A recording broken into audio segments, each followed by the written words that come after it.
Today's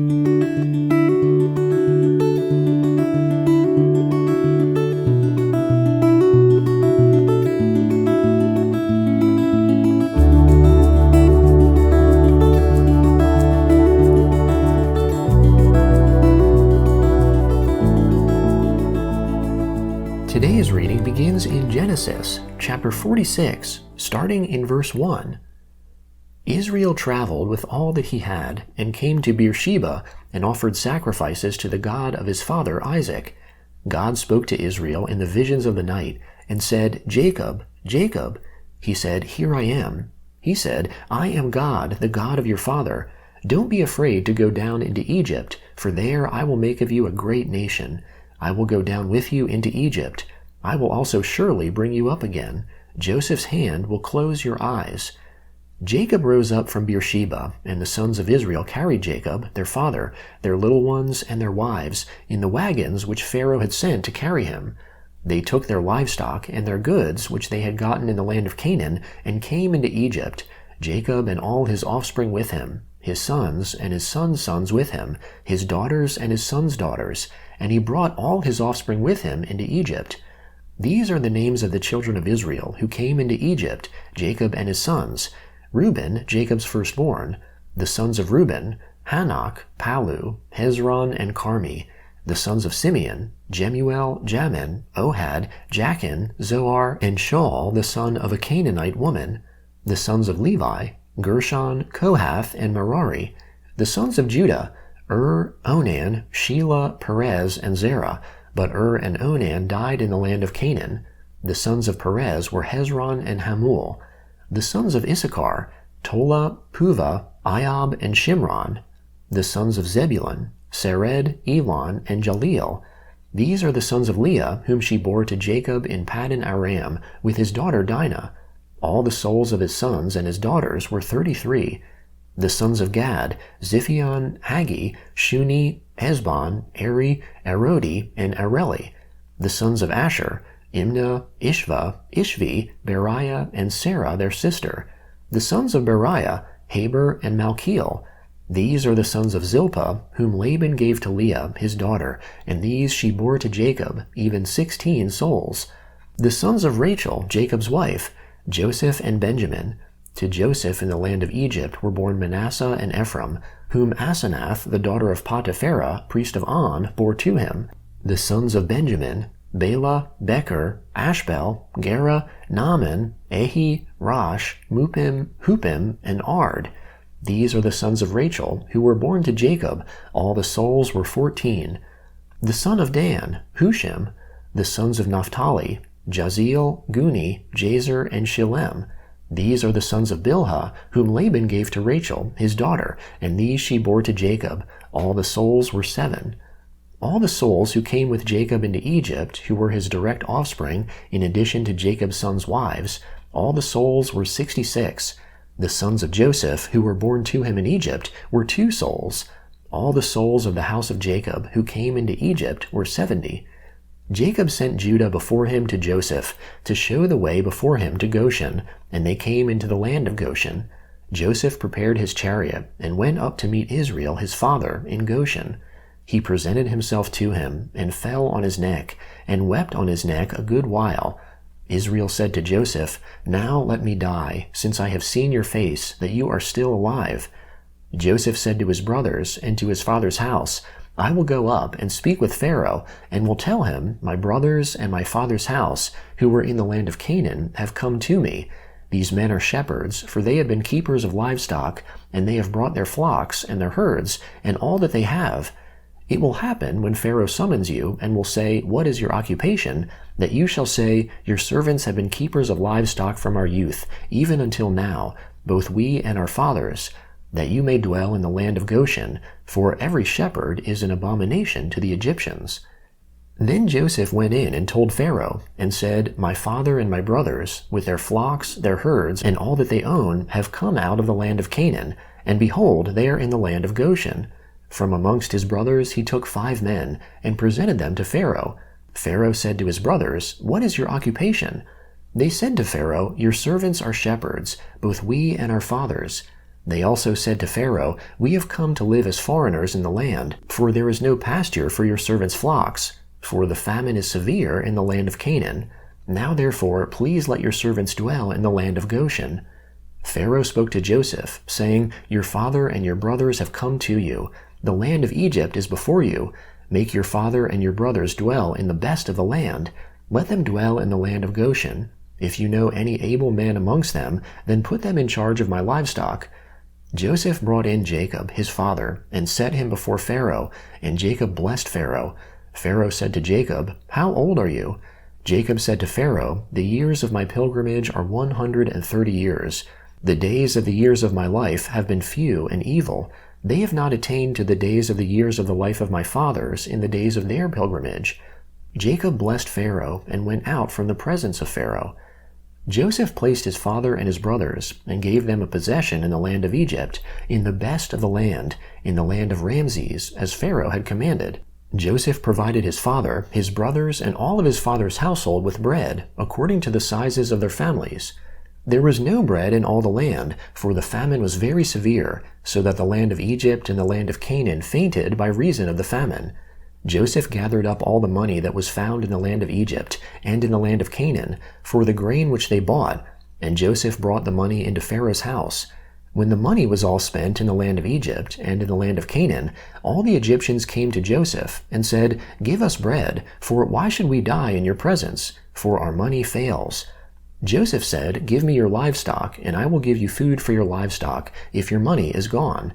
They brought their livestock to Joseph, and Joseph gave them bread in exchange for the horses, and for the flocks, and for the herds, and for the donkeys, and he fed them with bread in exchange for all their livestock for that year. When that year was ended, they came to him the second year, and said to him, "We will not hide from my lord how our money is all spent, and the herds of livestock are my lord's. There is nothing left in the sight of my lord but our bodies and our lands. Why should we die before your eyes, both we and our land? Buy us and our land for bread, and we and our land will be servants to Pharaoh. Give us seed, that we may live and not die, and that the land won't be desolate." So Joseph bought all the land of Egypt for Pharaoh, for every man of the Egyptians sold his field, because the famine was severe on them, and the land became Pharaoh's. As for the people, he moved them to the cities from one end of the border of Egypt even to the other end of it. Only he didn't buy the land of the priests, for the priests had a portion from Pharaoh, and ate their portion which Pharaoh gave them.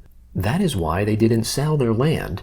Then Joseph said to the people, "Behold, I have bought you and your land today for Pharaoh. Behold, here is seed for you, and you shall sow the land. It will happen at the harvests that you shall give a fifth to Pharaoh, and 4 parts will be your own, for seed of the field, for your food, for them of your households, and for food for your little ones." They said, "You have saved our lives. Let us find favor in the sight of my lord, and we will be Pharaoh's servants."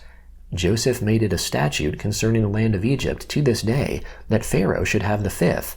Only the land of the priests alone didn't become Pharaoh's.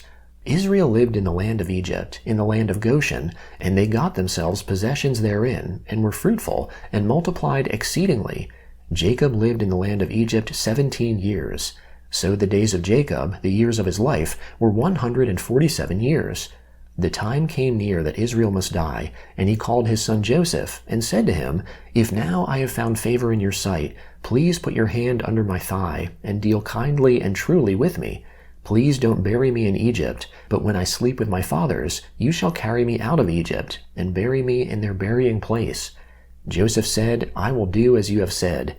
Israel said, "Swear to me," and he swore to him. Then Israel bowed himself on the bed's head.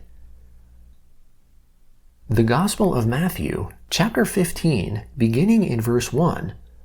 Then Pharisees and scribes came to Jesus from Jerusalem, saying, "Why do your disciples disobey the tradition of the elders? For they don't wash their hands when they eat bread." He answered them, "Why do you also disobey the commandment of God because of your tradition?